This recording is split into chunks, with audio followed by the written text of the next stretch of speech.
Kilab bin Murrah ini menurut ahli sejarah titik temu nasab dari keturunan ayah dan nasab dari keturunan ibu. Di titik kelima inilah nasab Rasulullah sallallahu alaihi wasallam dari ayah dan ibu bertemu. Ini sudah merupakan skenario Allah Subhanahu wa taala. Dalam kitab Lataiful A'mal karangan Ibnu Rajab Al-Hambali disebutkan penamaan Sya'ban ini disebabkan tasya'abal Quraisy. Orang Quraisy pada saat lepas bulan Rajab mereka bertebaran, mereka mencar, mereka ke sana kemari. Tujuannya apa? Mencari penghidupan, pergi berperang, mencari tempat untuk sumber air yang terbaru.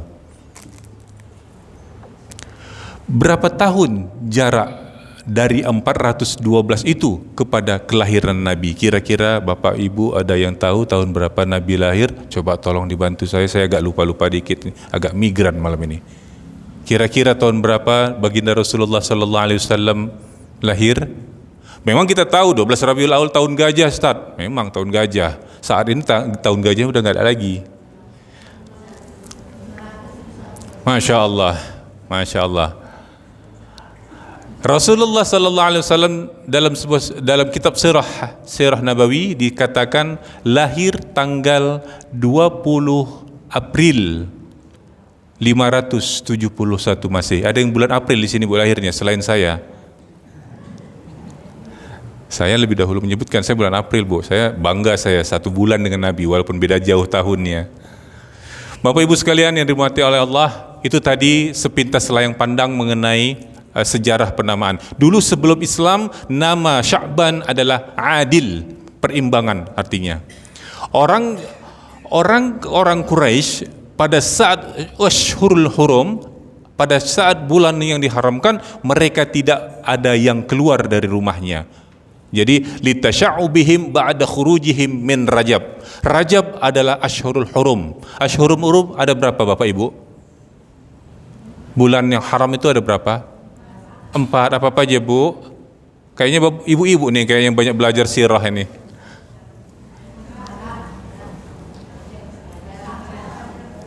Bu? Urutan lah Bu. Terbalik Bu. Zulqa'dah, Zulhijjah sama Muharram. Satu lagi Rajab. 3 bulan berturut-turut itu Ashhurul Hurum, tetapi Rajab tersendiri dia, ya. Zulqa'dah, Zulhijjah, Muharram itu adalah Ashhurul Hurum. Jadi orang Quraisy pada saat Ashhurul Hurum tidak ada melakukan aktivitas apapun sama sekali. Seperti orang agama Hindu, kalau nyepi mereka tidak melakukan aktivitas apa-apa. Bahkan orang Quraisy apabila melihat orang yang merampas tanahnya atau yang membunuh keluarganya pada saat Ashhurul Hurum, mereka tidak akan memeranginya. Mereka patuh pada Ashhurul Hurum. Bapak Ibu sekalian, itu tadi pintas. Sekarang kita masuk kepada al-hawadits al-muhimmah fi Sya'ban, kejadian-kejadian penting pada bulan Sya'ban. Banyak kejadian penting yang terjadi pada bulan Sya'ban ini, tapi malam ini kita hanya simpulkan, ambil 3 poin terpentingnya saja, yaitu yang pertama, kira-kira apa Ibu? Ada yang pernah tahu? Tahwilul kiblah.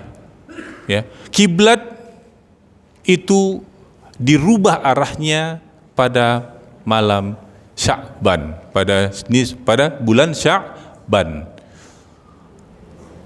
Dalam kitab sirah disebutkan saat Rasulullah sallallahu alaihi wasallam hijrah dari Makkah ke Madinah, selama ada yang menyebutkan 17 bulan, ada yang menyebutkan 18 bulan, Rasulullah sallallahu alaihi wasallam salat ke Baitul Maqdis. Rasulullah sholat diejek sama orang Yahudi, Bapak Ibu. Tengok tuh Muhammad sholat menghadap kita, ikut kita dia sholat, katanya agamanya benar, tapi sholatnya kok ikut kita juga. Sedih Rasulullah, Bu. Sedih Rasulullah karena diejek. Makanya Rasulullah menghadapkan wajahnya ke langit, karena dia tidak mau dihina, diejek, karena dianggap kalau dia menghadap Baitul Maqdis dia ikut seperti agama mereka. Laqad nara taqalluba wajhika fis sama' falanwalliyannaka qiblatan tardaha. Sungguh kami telah melihat berpalingnya wajahmu ke langit, wahai Muhammad. Falanwalliyannaka qiblatan tardaha. Kami akan palingkan wajahmu ke arah yang engkau angan-anganin, yang engkau cita-citakan. Turun perintah untuk memalingkan wajah dari Baitul Maqdis ke Makkatul Mukarramah. Kapan turunnya? Turunnya pada saat sholat zuhur, saat Rasulullah SAW sedang berada di Madinah. Maka dan Rasulullah sedang sholat di masjidnya Bani Salmah, yang sekarang masjidnya itu bernama Masjid apa, Bapak Ibu? Apa nama masjidnya sekarang? Qiblatain. Di monumen diabadikan Masjid Bani Salmah tersebut sekarang menjadi Masjid Qiblatain, ya, sebagai tonggak tempat berubahnya arah kiblat ke arah yang diridhoi oleh Allah Subhanahu wa taala, menjawab kecintaan baginda Rasulullah untuk tidak mau menghadap Baitul Maqdis. Ini terjadi pada tahun kedua Hijriyah. Baitul Maqdis, Bapak Ibu sekalian, itu adalah kiblat pertama kita yang sekarang ini sedang dihancurkan oleh laknatullah, ya, Yahudi. Ya, kita kalau mengatakan Bani Israel, Israel itu siapa, Bu, Bapak Ibu? Israel itu adalah nama dari Nabi Ya'qub. Jadi anak keturunan Nabi Ya'qub disebut dengan Bani Israel. Ya'qub sendiri adalah anaknya Ishak. Ishak adalah anaknya Ibrahim. Dialah yang membawa garis keturunan Israel. Jadi kalau kita bilang laknat itu Bani Israel, artinya kita melaknat Nabi Allah Ya'qub. Tapi kita kalau mau melaknat, kita laknat ke Yahudi. Itu Yahudi. Maka sekarang mereka saudara kita di sana sedang dibombardir, dan seandainya hati kita ini tenang-tenang saja dengan keadaan mereka di sana, something wrong. Ada sesuatu yang salah dalam hati kita. Ya. Al-mu'min kal jasadil wahid. Orang mukmin itu seperti satu tubuh. Idza ishtaka 'udwun tada'a lahu sa'iru jasadihi bis-sahri wal huma. Apabila satu yang sakit, maka semua tubuh akan merasakan sakit. Saudara kita di sana sedang kesakitan sekarang. Kalau kita tenang-tenang saja, anteng-anteng saja, perlu kita pertanyakan jiwa ukhuwah kita bagaimana. Bapak Ibu sekalian, adapun yang kedua adalah perintah puasa. Puasa Ramadan turunnya bukan bulan Ramadan. Puasa Ramadan Allah turunkan pada Sya'ban, pada hari kedua di bulan Sya'ban. Ya, sebagai apa? Persiapan Rasulullah untuk ibadah yang lebih besar lagi. Pertanyaannya, sebelum ibadah Ramadan diwajibkan oleh Allah, apakah orang muslim berpuasa? Puasa, Bu? Puasa apa, Bu? Puasa sunnah. Sebelum Rasulullah sallallahu alaihi wasallam menerima perintah untuk puasa Ramadan, orang-orang muslim diwajibkan oleh Rasulullah untuk berpuasa Asyura. Alasan Rasulullah mewajibkan karena orang Yahudi juga berpuasa Asyura. Ditanya, kenapa kalian berpuasa Asyura? Karena kami memperingati selamatnya Musa dari kejaran Fir'aun. Maka Rasulullah berkata dalam hati, aku lebih berhak kepada Musa daripada kalian. Maka Rasulullah memerintahkan umat Islam untuk berpuasa Ashura. Kemudian apalagi puasa Muslim pada saat itu? Yaitu puasa Ayyamul Bid, 13, 14, 15. Tok 2 puasa ini saja umat Islam pada saat itu. Tidak ada ibadah yang lain. Setelah Allah wajibkan puasa Ramadan, maka dihapus Ashura. Barang siapa yang mau puasa silakan, yang tidak. Dan Ayyamul Bid terus sampai sekarang. Peristiwa ketiga kita singkatkan aja karena waktu saya dikasih batas sama produsernya tadi cuma setengah jam Bapak Ibu. Jadi sebenarnya kalau dikulitin semuanya Sya'ban ini sampai begadang kita Bapak Ibu. Tapi kita padakan. Yang ketiga adalah pernikahan baginda Rasulullah sallallahu alaihi wasallam dengan anaknya Umar bin Khattab. Siapa Bapak Ibu? Rasulullah menikahi 2 anak sahabatnya untuk semakin menguatkan ikatannya. Anak pertama siapa Bapak Ibu anak sahabat yang dinikahin oleh Rasul? Aisyah. Aisyah anak siapa? Abu Bakar. Yang kedua istri Nabi? Yang anak sahabat Nabi juga. Anak ayahnya itu jangankan manusia, jin aja kalau jumpa sama dia balik badan. Hafsah binti Umar. Tahun ketiga Hijriah, bulan Sya'ban tahun ketiga Hijriah, Allah Subhanahu wa taala menikahkan Hafsah binti Umar dengan baginda Rasulullah sallallahu alaihi wasallam. Bapak Ibu sekalian yang dimuliakan oleh Allah, itu tadi latar kejadian-kejadian penting yang terjadi pada bulan Sya'ban. Sekarang kita masuk kepada inti dari halaqah kita pada malam hari ini, yaitu fadilah dan keutamaan malam nisfu Sya'ban. Dalam sebuah hadis yang dari Usamah bin Zaid, ya, Rasulullah sallallahu alaihi wasallam tanya. Usamah bin Zaid berkata, "Ya Rasulullah, lam araka tasumu syahran min asy-syuhuri ma tasumu fi Sya'ban." Faqala Rasulullah sallallahu alaihi wasallam, "Innahu syahrun yaghfulun nasu anhu baina Rajab wa Sya'ban. Wa innahu syahrun turfa'ul a'malu fihi ila rabbil alamin wa ana uhibbu an yurfa'a amali wa ana shaim." Usamah bin Zaid adalah anak saat dia bertanya kepada Rasulullah, kurang lebih seperti anaknya Ustaz Fahmi. Usamah bin Zaid adalah cucu angkat kesayangan Rasulullah sallallahu alaihi wasallam. Dalam sebuah riwayat disebutkan Hasan Hussein di kaki sebelah kiri di pangku, Usamah bin Zaid sebelah kanan. Siapa Usamah bin Zaid ini? Kok bisa hebat kali di hadapan Rasulullah? Usamah bin Zaid adalah anak dari anak angkatnya Rasulullah sallallahu alaihi wasallam. Siapa anak angkatnya? Zaid bin Harithah. Zaid bin Harithah adalah anak dari Usamah bin Zaid adalah anak dari Zaid bin Harithah. Adalah cucu angkat kesayangan Rasulullah. Pada saat dia bertanya itu berumur kurang lebih sekitar 11 atau 12 tahun kepada Rasulullah. Rasulullah saat itu berumur 53 tahun, antara kakek dan cucu. Dia bertanya, dia ini orang yang mengamati. Ditengoknya Rasulullah puasa, kapan Rasulullah puasa, kapan Rasulullah tidak puasa, itu dia amati. Maka sampailah pada saat bulan Sya'ban ditengoknya, kok banyak kali pula Rasulullah puasa, ya kan? Tanyalah, berani. Ini menunjukkan sahabat itu orangnya kritis, berani bertanya.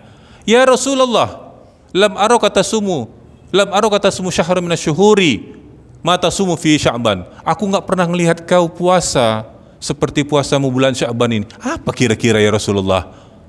Apa penyebabnya kira-kira? Ditanya oleh Usamah. Lalu Rasulullah berkata, innahu syahrun yaghfulun nasu anhu baina Rajab wa Sya'ban.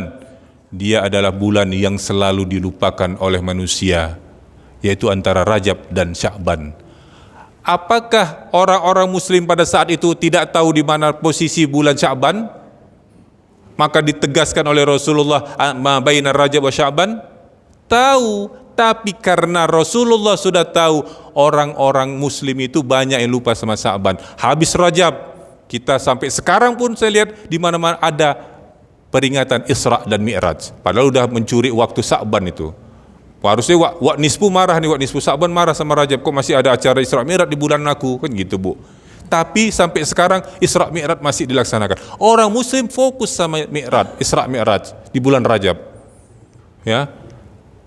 Mempelajari kejadian-kejadian apa sih yang diperoleh oleh Nabi Muhammad, kemudian mempelajari sirah, bahwasannya disitulah Abu Bakar mengeluarkan sebuah statement yang sangat fenomenal saat ditanya oleh Abu Jahal, ya, dia didatangi oleh Abu Jahal, "Hei Abu Bakar, itu si Muhammad kawanmu itu, katanya dia baru pulang itu dari naik ke langit. Gimana pendapat kau?" Abu Jahal ingin mendapatkan dukungan dari Abu Bakar karena Abu Bakar adalah tokoh senior orang Arab pada saat itu. Kalau Abu Bakar bisa dipengaruhi oleh dia, maka orang-orang sekitarnya akan mencerca Muhammad. Namun apa kata Abu Bakar? Abu Bakar bilang, ada sebuah dinding, yang dinding itu putih. Abu Bakar bilang, seandainya Muhammad bilang itu hitam, aku percaya itu hitam. Artinya apa? Makanya sejak saat itu Abu Bakar mendapat gelar As-Siddiq, orang yang membenarkan. Apapun yang dikatakan oleh Muhammad, aku percaya. Pulang Abu Jahal dengan tangan kosong, gak berhasil dia. Kita disebutkan dengan kejadian Isra Mi'raj, lupa kita Syahrul Sya'ban. Ya, itu kata Rasulullah, bulan yang banyak dilupakan. Lalu Rasulullah memberikan jawaban atas pertanyaan Usama bin Zaid. Bulan itu segala amal kita diangkat ke Allah Subhanahu wa taala, dilaporkan kepada Allah Subhanahu wa taala. Allah ini dibacakan oleh malaikat. Lalu apa Allah tidak tahu catatan kita itu, makanya dilapor-laporkan? Bapak Ibu sekalian, apakah artinya kalau malaikat naik ke atas membawa catatan kita, Allah baru tahu kalau dia sudah buka catatannya? Tidak. Allah ingin nama kita yang beribadah ini yang dicatat malam ini, insya Allah naik malaikat Bu.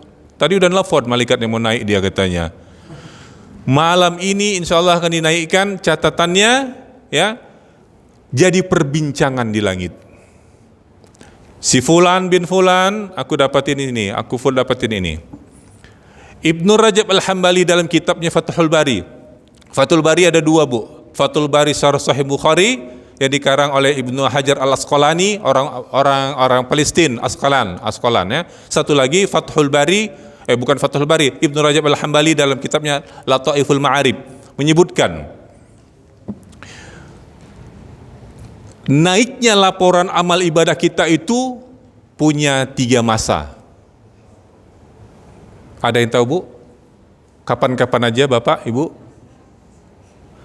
3. Yang pertama harian, asar dan subuh.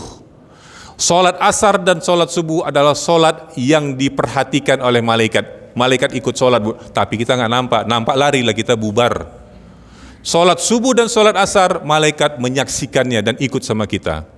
Itu laporan harian. Maka kata Rasulullah SAW bersabda, kalau mereka tahu besarnya pahala solat subuh, la tauha walau habwah, mereka pasti mendatanginya meskipun ngesot. Bukan hanya suster yang ngesot, kita kalau tahu pahala solat subuh itu akan merangkak kita untuk solatnya. Rasul mengatakan penerang dalam kubur itu 2, solat subuh dan solat isya. Jalan gelap yang kita lewati menuju solat isya dan solat subuh adalah bekal lentera kita nanti di dalam kubur kita. Maka jagalah 2 solat ini, jaga aja Bu. Kemudian yang kedua, laporan pekanan. Kalau DPR, kalau pemerintahan punya laporan tahunan, kita punya 3 orang muslim. Oh, saya pikir handphone saya bunyi Bu. Yang kedua, laporan mingguan. Kapan itu? Hari Kamis. Hari Kamis adalah laporan pekanan kita. Gak usah nyebutkan minggu lah. Dulu nggak ada di kalender kita tulisan minggu. Ahad. Saya ingat dulu tuh 80-an tuh Ahad Bu di kalender namanya. Nggak ada minggu. Baru belakangan aja nih zaman Gen Z ini ya diganti jadi minggu. Apa minggu tuh? Ahad. Jadi laporan pekanan kita tuh ada setiap hari Kamis. Ya, hari Kamis. Makanya Rasulullah puasa hari Kamis kenapa? Kalau hari Senin Rasulullah memperingati hari ulang tahunnya, kalau hari Kamis hari laporan naik. Yang tahunan nisfu Sya'ban. Sya'ban ini adalah bulannya laporan naik. Bapak Ibu sekalian, saat Allah Subhanahu wa taala bertanya kepada malaikatnya, apakah Allah tidak tahu? Makanya Allah bertanya kepada malaikat. Tidak, hanya sekedar penegas. Allah bertanya, wahai malaikatku, saat kau pergi untuk mengangkat amal ibadah ini, apa yang dikerjakan hambaku? Oh, mereka sholat ya Allah. Oh, mereka puasa ya Allah. Oh, mereka melakukan amal ibadah ya Allah. Allah bertanya, maaf Bu, Kenapa mereka melakukan itu? Apa mereka pernah melihat surgaku? Tidak ya Allah. Apa mereka pernah melihat nerakaku? Tidak ya Allah. Apakah mereka pernah bertemu denganku? Tidak ya Allah. Berarti mereka sudah apa? Kita ini berarti sudah apa Bu? Sudah makomnya ihsan. Apa ihsan itu Bu? Bukan ihsan anak wak tetangga wa udin itu bukan. Ihsan adalah u'budullah ka'annaka tarahu fa illam takun tarahu fa innahu yaraka. Itulah CCTV yang paling aktif dan yang paling jawara. Feeling dalam hati kita, ya. Apabila kita sudah punya ihsan yang bagus, maka akan membawa kita kepada ketakwaan kepada Allah Subhanahu wa taala. Jadi bulan Sya'ban dibanyakkan berpuasa. Apalagi yang kita lakukan di bulan nisfu Sya'ban ini? Dari hadis yang diriwayatkan oleh Aisyah. Ini hadis ini seru Bapak Ibu sekalian. Faqattun Nabiy sallallahu alaihi wasallam zata lailah, kata Aisyah. Fa akhruju atlubuhu fa idza huwa bil baqi' rafi'u ra'sihi ila sama'. Faqala li ya Aisyah, atakhafina ayyahifallahu alaika wa rasulih? Faqultu la ma bizalik. Lakinnani, kata Aisyah, zanantu annaka ta'ti ila ba'di nisa'ik. Lalu Rasulullah sallallahu alaihi wasallam berkata, innallaha la yattali'u ala abdihi fi lailatin min Sya'ban, fi lailatin nisfi min Sya'ban, fayaghfiru li aktsari min adadi sya'ri ghadami kalbin. Kurang lebih terjemahannya seperti ini, Bu. Suatu malam, kata Aisyah, tiba-tiba aku kehilangan Rasulullah. Bayangkan seorang istri kehilangan suaminya tiba-tiba. Pesan moralnya, Bapak Ibu sekalian, kalau mau pergi-pergi kasih tahu.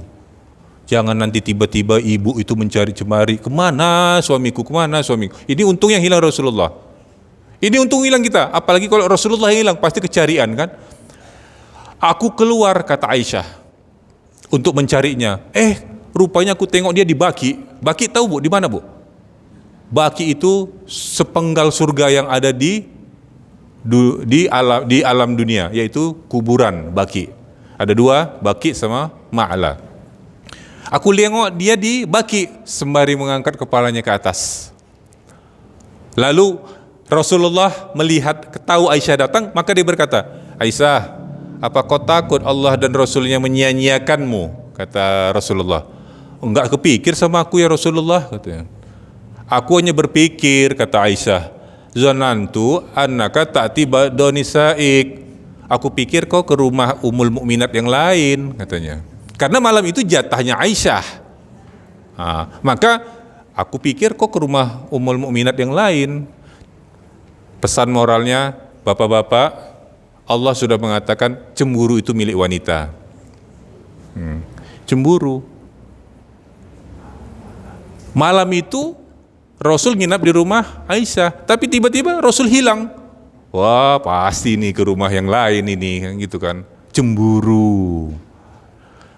Cuma Aisyah aja cemburu. Tidak Bapak Ibu. Bapak, kalau ibu-ibu udah pasti cemburu. Bapak, yang kiri kanan, ada lagi yang dicemburi oleh wanita itu. Maaf Ibu, ini kita cerita sedikit tentang wanita Ibu ya. Manusia pertama yang diciptakan oleh Allah siapa Pak? Adam. Adam aja dicemburuin sama Hawa Pak. Bayangkan gak ada wanita yang lain masih cemburu Hawa.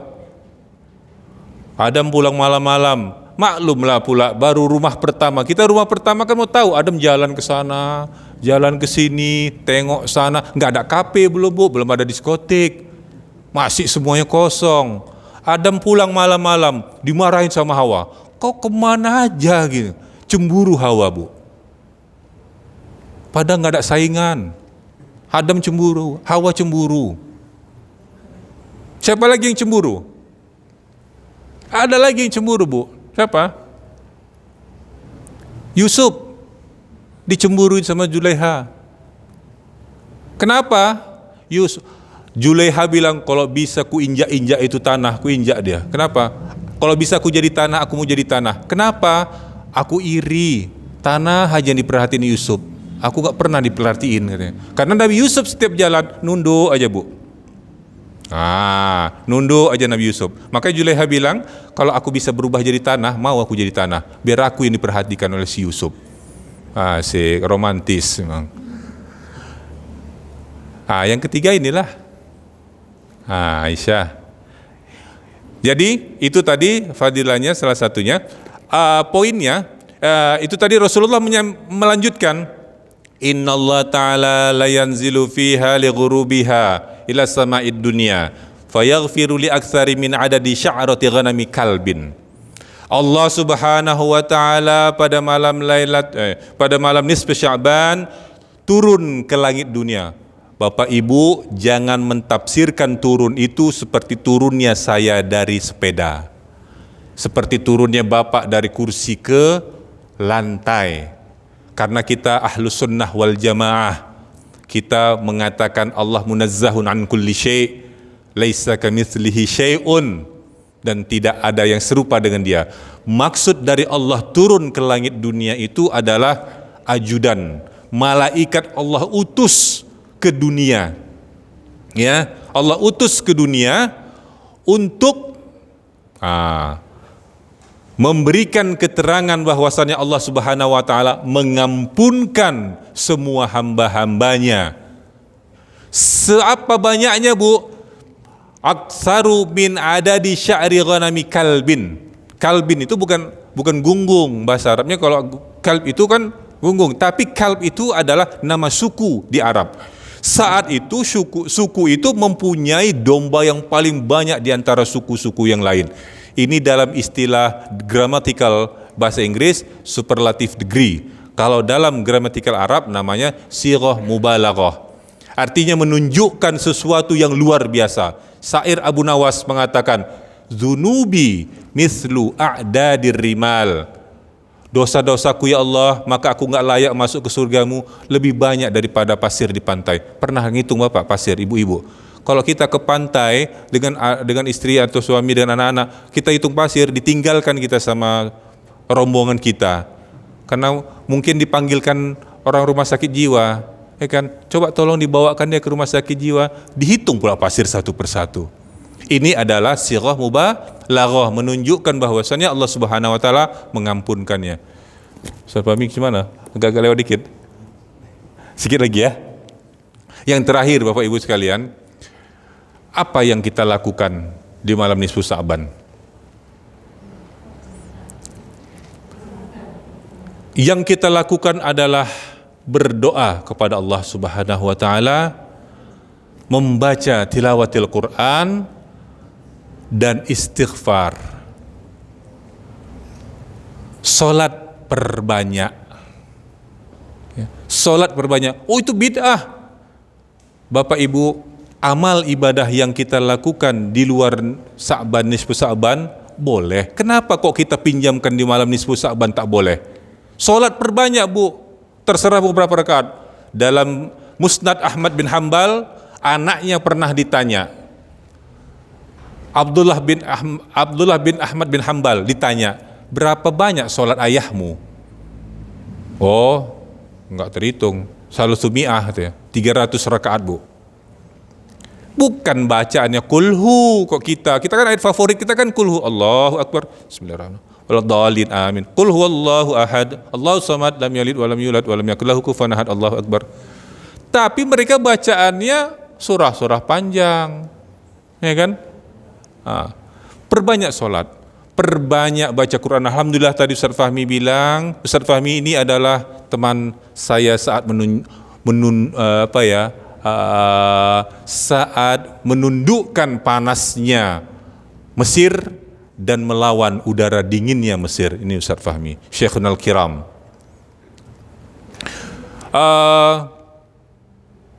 Quran perbanyak baca, Bu. Tadi kita sudah baca Al-Quran 3. Kenapa sih kok Yasin dibaca? Bid'ah baca Yasin. Allahu Akbar. Imam Ibnu Katsir dalam muqaddimah tafsirnya, Ibnu Katsir mengatakan, kullu syai'in li kulli syai'in qalbun. Segala sesuatu itu punya jantung. Enggak ada yang enggak punya jantung. Yasin itu adalah jantungnya Al-Quran. Maka barang siapa yang membacanya sekali, seumpama dia membaca Al-Quran 10 kali. Dan dikatakan juga oleh Ibnu Katsir dalam tafsirnya, apabila dibacakan pada perkara-perkara yang sulit, dengan izin Allah, sesuatu yang sulit itu menjadi mudah. Bukan berarti bid'ah Bapak Ibu, baca Yasin. Dalam juga disebutkan, man qara'a Yasin fi lailatin. Dalam ilmu balaghah, dalam ilmu bahasa Arab disebutkan lailah, bukan al-lailah. Kalau lailah berarti nakirah. Nakirah artinya malam kapan saja. Tapi kalau disebutkan al-lailah berarti sudah ditentukan malam yang itu. Disebutkan man qara'a Yasin fi lailatin asbaha maghfuran.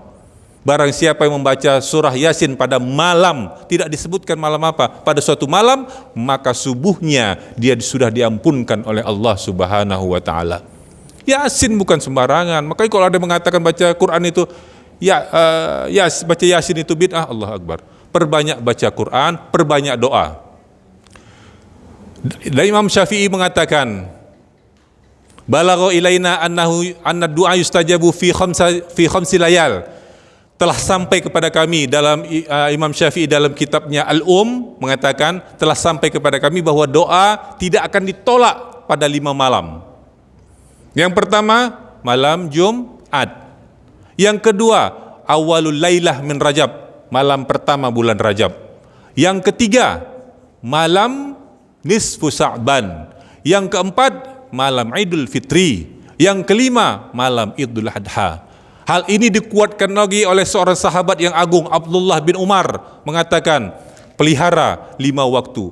Khamsul layalin la yuraddu fihi du'a. Abdullah bin Umar mengatakan tidak pernah ditolak doa pada 5 malam ini. Itulah 5 malam yang tadi yang disebutkan. Maka berdoalah, Bu. Berdoa.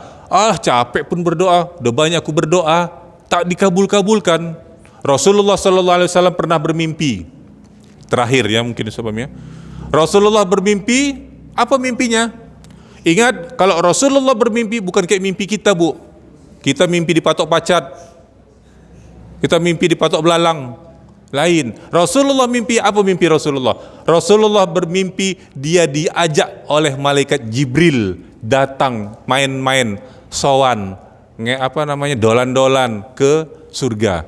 Enak ya Rasul, dolan-dolannya ke surga. Aku dibawa oleh malaikat Jibril ke surga, katanya. Aku ditunjukkan kepada seorang hamba yang diberikan oleh Allah Subhanahu wa taala suatu perbuatan, suatu pahala yang luar biasa. Bahkan dia sendiri membantahnya. Hamba itu membantah. Apa bantahnya? Ya Allah, aku enggak pernah melakukan amal sebanyak ini di dunia. Kok aku bisa dapat sebanyak ini ya Allah? Komplain. Komplainnya bukan negatif Bapak Ibu. Komplainnya positif. Lalu Allah bilang, itu adalah doa-doa yang engkau panjatkan di dunia tapi tidak aku kabulkan karena aku tahu kau enggak mampu nanti kalau aku kabulkan untuk menanggungnya. Tapi aku simpan, kata Allah, aku simpan untuk perbendaharaanmu nanti pada hari kiamat. Allahu Akbar. Jangan pernah berhenti berdoa, Bu. bosen doa, nggak pernah. Masa doa kepada ya Allah, Engkau tahu yang ku mau ya Allah, amin. Berdoa itu punya tata cara juga Bapak Ibu, ya. Jadi perbanyak doa. Nanti pulang ini banyakkan qiyamul lail. Qiyamul lail adalah solat yang dilakukan pada malam hari tanpa diawali dengan tidur. Tapi kalau tahajud, hajat, witir itu dengan didahului tidur. Jadi kalau kita sudah sholat malam ini, nanti pulang ini serumah sholat 2 rakaat, 3 rakaat, 4 rakaat, witir tambah, habis itu kita tidur. Nanti bangun, tidur, bangun sholat lagi. Sholat hajat, sholat taubat boleh juga, sholat hajat, sholat tahajud, ya kan? Sholat taubat, witir lagi, tutup, dah. Perbanyak sholat, baca Quran. Faqra'ul Quran fa innahu syafi'un li sahibihi fa innahu ya'ti yaumal qiyamah syafi'an li sahibihi. Baca Quran, Bu. Al-Quran ini di dunia kita lihat sepele, Bu, tapi nanti mulai kita awalu manzil, kematian itu adalah awalu manzil min manazilil akhirah. Kematian itu adalah awal fase dari kehidupan akhirat. Quran datang, dia datang mencari siapa yang membacaku. Dia dalam sebuah riwayat, dia akan datang menghalangi amal ibadah kita nanti dalam kubur ini, menjaga kita, Bu. Saat malaikat munkar nakir datang, disuruh geser munkar nakir, jangan, kau yang sana, aku di sini. Sholat, ibadah kita, puasa kita, semua mengelilingi kita. Sampai malaikat munkar nakir kesusahan untuk mendatangin kita. Jadi perbanyak sholat, baca Quran, kemudian zikir, ala bizikrillahi tatmainnul qulub. Sholawat Bapak Ibu, baca sholawat di mana aja. Sholawat itu satu perbuatan yang tidak dihinggapi oleh ria adalah sholawat. Kuat-kuat kita pakai mikrofon masjid, Bapak Ibu, aku begadang sholawat kepada Nabi, tidak ria. Tapi kalau Bapak Ibu, aku begadang baca Quran, langsung hilang, simsalabim. Taib, mungkin karena kita mau sholat lagi, kafana wa iyyakum. Semoga Allah Subhanahu wa Ta'ala memberikan barakah pada halaqah singkat kita ini. Kita mencoba untuk mengetuk pintu langit. Tiada yang kita harap kecuali ridha Allah. Jangan pernah kita berprasangka kita masuk surga karena ibadah kita, tapi semuanya itu adalah disebabkan oleh ridha Allah Subhanahu wa Ta'ala. Adapun yang benar itu datangnya dari Allah, yang salah itu dari diri kami yang lemah ini. Kepada BKM kami ucapkan terima kasih atas kepercayaannya. Antum mendapatkan pahala dari Allah apabila Bapak Ibu sekalian ini melaksanakan dan menjalankan apa yang sama-sama kita bahas pada malam hari ini. Wabillahi taufiq wal hidayah. Assalamualaikum warahmatullahi wabarakatuh.